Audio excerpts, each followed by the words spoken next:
The diseases of attitude. It's never that pleasant to talk about the negative, but we got to talk about it because life is part negative. These attitude diseases are like weeds that grow in the garden.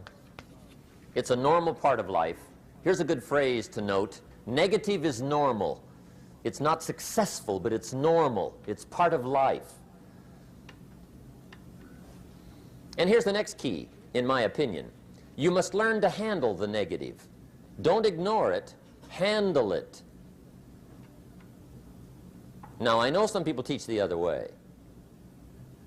And listen to them, and listen to me, and then make up your own mind. Right? Don't be a follower. Be a student. But I say you got to handle the negative. You don't have to live in it. You don't have to dwell on it. But you do have to handle it, my opinion.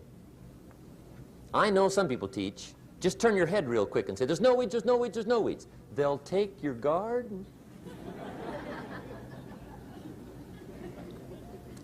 So you've got to handle the negative. Here's what part of it is. It's called the Great War Between Good and Evil. Mr. Reynolds and I are working on a new book this year called The Great War Between Good and Evil.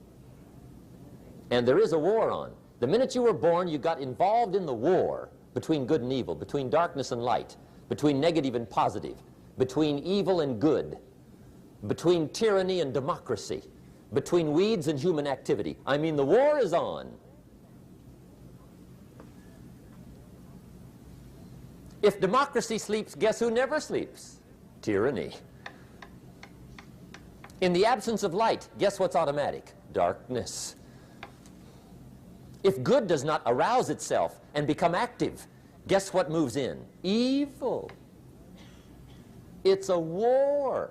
A mental war, a physical war, a financial war, between enterprise and ease, between accomplishment and failure. It's a war. That's why there's an Old Testament phrase that gives the best advice for human activity when it says, 6 days labor, 1 day rest. Now, I'm sure we've taken that to mean, don't work all 7 days, take one off. Here's what it also means, only take one off.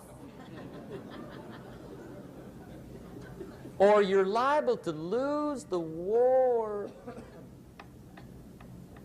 Now, we've got it down to 5 and 2, and maybe that's not too dangerous. I don't know.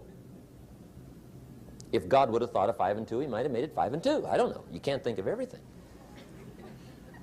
But here's what it does mean. Enterprise is better than ease. If you rest too long, the jungle overtakes the village.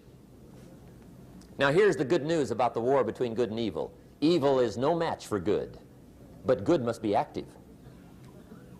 Weeds are no match for human activity, but if you stand still, how far in will they come? All the way. They'll grow right up around your shoes. But if you get busy, how far back can you take them? As far as you wish. They're no match, but you must be active. That's why the 6 and 1. Make sure you're not losing the war by taking off too much. Guess what the average years are after retirement? 6. 6. Which means don't retire.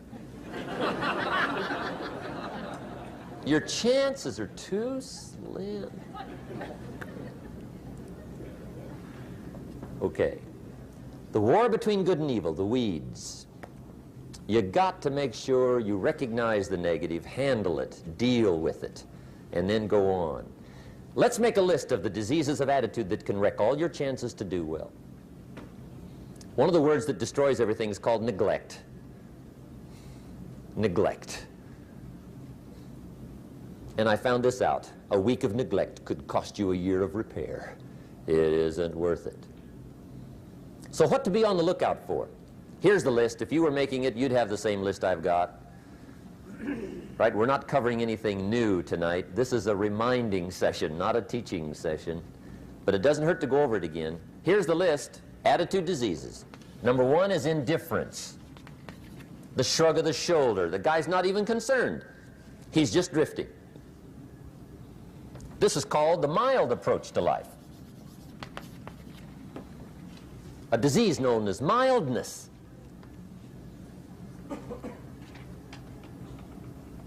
The guy says, well, I can't see getting all that worked up. Well, to be any kind of winner, you got to get worked up.